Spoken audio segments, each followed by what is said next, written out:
Hello friends, मेरा नाम है Sunny Sharma. Class 10th chemistry के सेकंड चैप्टर हम लोग अम्ल, भस्म तथा लवण के बारे में स्टडी कर रहे हैं, जिसका आज लेक्चर नंबर 4 है। पिछले लेक्चर में मैंने आपको अम्ल के रासायनिक गुण के बारे में बताया था। इस वीडियो लेक्चर में हम लोग भस्म के रासायनिक गुण को समझेंगे। वीडियो शुरू करने से पहले मैं बच्चों को कहना चाहूँगा कि जो बच्चे इस वीडियो को पहली बार देख रहे हैं उन्हें मैं रिकमेंड करूँगा कि वो पुराने वीडियोज़ को अच्छे से अटेंड कर लें और उनके नोट्स प्रॉपर तरीके से बना लें और कॉपी और पेन लेकर इन वीडियो को देखें, तभी उन्हें बेनिफिट होने वाला है। ये सारे वीडियो लेक्चर्स बोर्ड ओरिएंटेड हैं, तो जो बोर्ड के बच्चे हैं उन्हें काफ़ी बेनिफिट होगा। भस्म के रासायनिक गुण को हम लोग इस वीडियो लेक्चर में समझेंगे। हम लोगों ने भस्म के रासायनिक गुण को, भौतिक गुण को फर्स्ट वीडियो लेक्चर में समझा था। भस्म का परिभाषा इसी अनुसार दिया गया था कि भस्म जो है वो स्वाद में कड़वा होता है, छूने में चिकना होता है ना। उसके अलावा पीएच मान 7 से अधिक होता है और लाल लिटमस पत्र को नीला कर देता है। ये सब हम लोग स्टडी कर चुके हैं। भस्म यानी कि बेस के बारे में मैंने आपको बताया था कि बेस जो है वो ब्लू में चेंज करता है ई, और एसिड जो है वो रेड में चेंज करता है यानी डी। ई और डी आपको याद कर लेना है। इस वीडियो लेक्चर में हम लोग भस्म के रासायनिक गुण को समझेंगे कि भस्म किस प्रकार जो है वह रासायनिक अभिक्रिया करता है। पहला हम लोगों को पढ़ना है कि भस्म धातु के साथ अभिक्रिया करता है या नहीं। देखिए, भस्म धातु के साथ मंद अभिक्रियाशील होता है। भस्म धातु के साथ मंद अभिक्रियाशील होते हैं। ज़्यादातर भस्म धातु से अभिक्रिया नहीं करते हैं। अम्ल आसानी से धातु के साथ अभिक्रिया करके हाइड्रोजन गैस मुक्त करता है, क्योंकि अम्ल अधिक क्रियाशीलता में भस्म से ज़्यादा होता है। यह हाइड्रोजन गैस आसानी से मुक्त कर सकता है, लेकिन भस्म जो है वह उतना अभिक्रियाशील नहीं होता जितना कि अम्ल होता है, इसलिए यह धातु से अभिक्रिया नहीं करता है। सामान्यतः जो अधिक अभिक्रियाशील भस्म है वही धातु से अभिक्रिया कर पाते हैं। देखिए, कुछ अधिक क्रियाशील भस्म धातु से अभिक्रिया करते हैं और हाइड्रोजन गैस मुक्त करते हैं। बहुत इंपॉर्टेंट है, आपको याद रखना है कि भस्म जो अधिक क्रियाशील हैं, जैसे NaOH सोडियम हाइड्रोक्साइड अधिक क्रियाशील है। जिंक से रिएक्शन करके सोडियम जिंकेट बनाता है Na2ZnO2 और हाइड्रोजन गैस मुक्त करता है। बहुत इंपॉर्टेंट है, आपको अच्छे से याद कर लेना है। उसके अलावा सोडियम हाइड्रोक्साइड से एल्यूमिनियम भी रिएक्शन करता है और सोडियम है, इसका नाम है सोडियम जिंकेट और इसका नाम है NaAlO2। सोडियम AlO2, इसका नाम है सोडियम एल्यूमिनेट। आपको अच्छे से याद कर लेना है। उसके अलावा हाइड्रोजन गैस जो है वो मुक्त करता है। ये इसका 2 उदाहरण हो गया। धातु, अक्सरहा धातु भस्म से अभिक्रिया नहीं कर पाते हैं।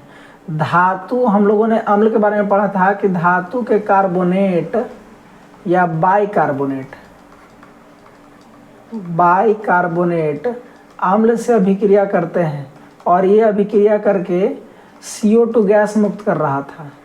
HCO3 और CO3 ये दोनों धातु से अभिक्रिया करके कार्बन डाइऑक्साइड गैस मुक्त करते हैं, लेकिन भस्म जो है वो धातु के कार्बोनेट और बाइकार्बोनेट से अभिक्रिया नहीं करता है।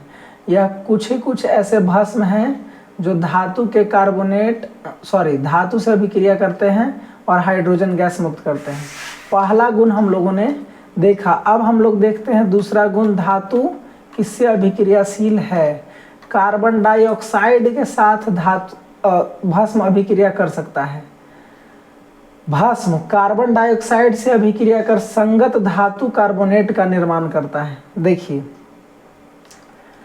सबसे अभिक्रियाशील भस्म NaOH है। भस्म हम लोग कोई भी ले सकते हैं, जैसे KOH भी ले सकते हैं।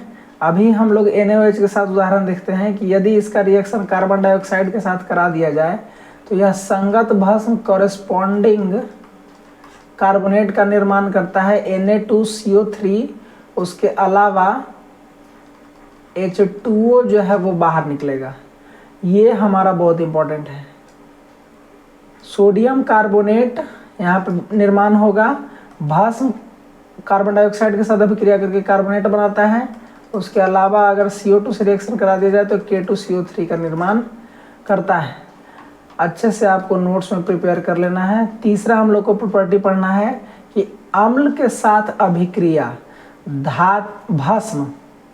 भस्म अम्ल से अभिक्रिया करके उदासीन लवण और जल का निर्माण करता है। ये हम लोग पिछले वीडियो लेक्चर में भी देखे थे कि भस्म अम्ल से अभिक्रिया करके लवण और जल का निर्माण करता है। इसे हम लोग उदासीनीकरण अभिक्रिया भी कहते हैं या लवणीय अभिक्रिया। उदासीनीकरण अभिक्रिया के नाम से जाना जाता है या लवणीय अभिक्रिया के नाम से जाना जाता है। इसका कोई भी एग्जाम्पल हम लोग लिख सकते हैं, जैसे NaOH का रिएक्शन H2SO4 से करा दिया जाए तो Na2SO4 निर्मित करता है। उसके अलावा H2O का निर्माण करता है। ये हमारा एक सॉल्ट है। इसके अलावा और इसके कई सारे उदाहरण हो सकते हैं, जैसे CaOH twice carbon calcium hydroxide का रिएक्शन यदि HCl से करा दिया जाए तो कैल्शियम क्लोराइड और H2O बनता है। ये सारे लवणीय अभिक्रिया के उदाहरण हैं। इसमें यह भस्म है, यह अम्ल है और लवण और जल का निर्माण कर रहा है। ये सारी बातों को हमने पिछले वीडियो लेक्चर में भी देखा था। अब हम लोग आगे देखेंगे कि अम्ल का उपयोग कहाँ पे किया जाता है, भस्म का उपयोग कहाँ पे किया जाता है। देखिए थोड़ा सा समराइज कर लेते हैं हम लोग। अम्ल धातु से अभिक्रिया कर सकता है, धातु के कार्बोनेट से अभिक्रिया कर सकता है, धातु के बाइकार्बोनेट से अभिक्रिया कर सकता है, जल से अभिक्रिया कर सकता है।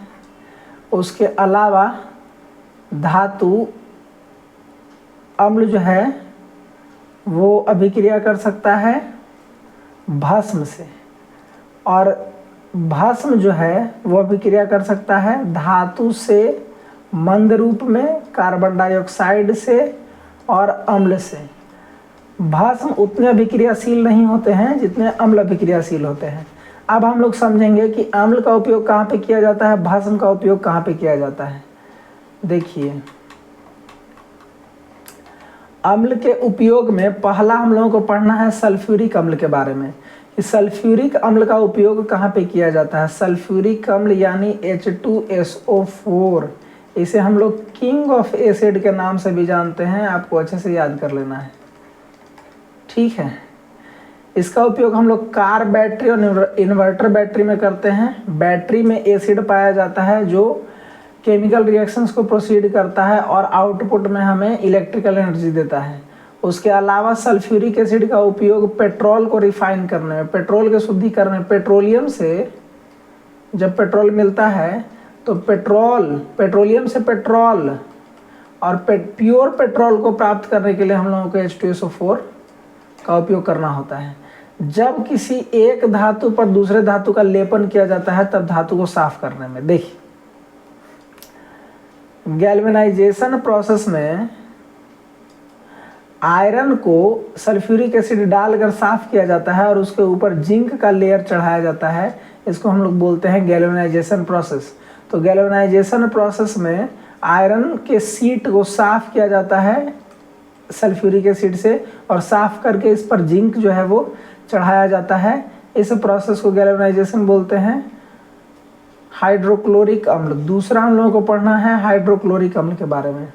हाइड्रोक्लोरिक अम्ल का उपयोग रिएजेंट के रूप में हम लोग करते हैं। स्टार्च C12H22O11 से यदि हमको ग्लूकोज बना रहे C6H12O6 तो यहाँ पे हम लोग HCl का उपयोग करते हैं एज अ रिएजेंट ताकि ये टूट जाए और हमें ग्लूकोज प्राप्त हो।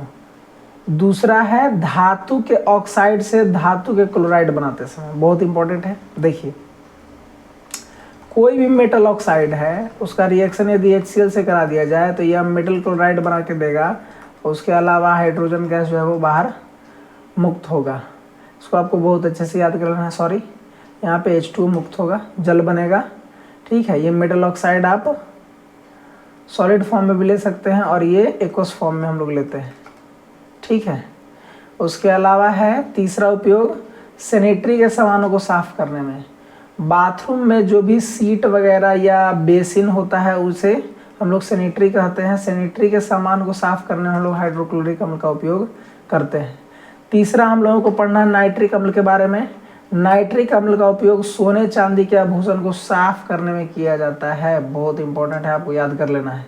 इससे ऑब्जेक्टिव भी पूछा जाता है कि सोने और चांदी के आभूषण को साफ करने के लिए कौन सा अम्ल का उपयोग किया जाता है, तो नाइट्रिक अम्ल का उपयोग किया जाता है। पहले लोग जो बर्तन बनाने वाले होते थे वो नाइट्रिक अम्ल लेकर भी घूमते थे और महिलाओं के पायल या ये सब जो भी आभूषण होते थे उसे साफ कर देते थे ताकि वो शाइन करने लगता था। दूसरा नाइट्रिक अम्ल का उपयोग है कि उर्वरक और खाद बनाने में, फर्टिलाइजर्स में खेत में फर्टिलाइजर्स बनाने के लिए हम लोग नाइट्रिक अम्ल का उपयोग करते हैं। नाइट्रिक अम्ल का फार्मूला होता है HNO3। हाइड्रोक्लोरिक अम्ल का फार्मूला होता है HCl, आपको याद कर लेना था, ठीक है। उसके अलावा नाइट्रिक अम्ल का उपयोग है विस्फोटक बनाने में। विस्फोटक TNT, ट्राई नाइट्रोटोलुइन, ये सारे ट्राई नाइट्रोग्लिसरीन, ठीक है, ये सारे RDX होते हैं जो जिनकी विस्फोटन क्षमता बहुत अधिक होती है। इन सब को बनाने में नाइट्रिक अम्ल का उपयोग किया जाता है। उसके अलावा नाइट्रिक अम्ल के साथ साथ सोरा का उपयोग किया जाता है बारूद बनाने के लिए, ठीक है। उसके अलावा चौथा हम लोगों को पढ़ना है एसिटिक अम्ल। एसिटिक अम्ल का उपयोग किया जाता है फ्लेवरिंग एजेंट के रूप में।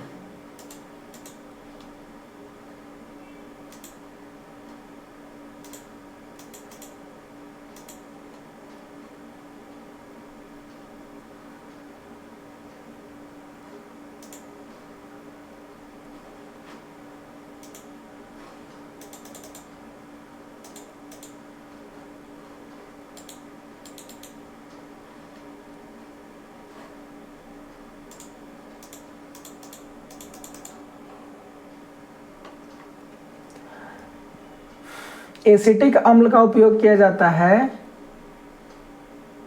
फ्लेवरिंग एजेंट के रूप में। भोजन को कुछ ऐसे एजेंट होते हैं जैसे वेनिला तो वेनिलियम आयन से बनता है, लेकिन कुछ और ऐसे केमिकल सब्सटेंस होते हैं जिन्हें फूड में डाल करके उनका स्वाद जो है वो चेंज किया जाता है, तो वो एसिटिक अम्ल से बनाया जाता है।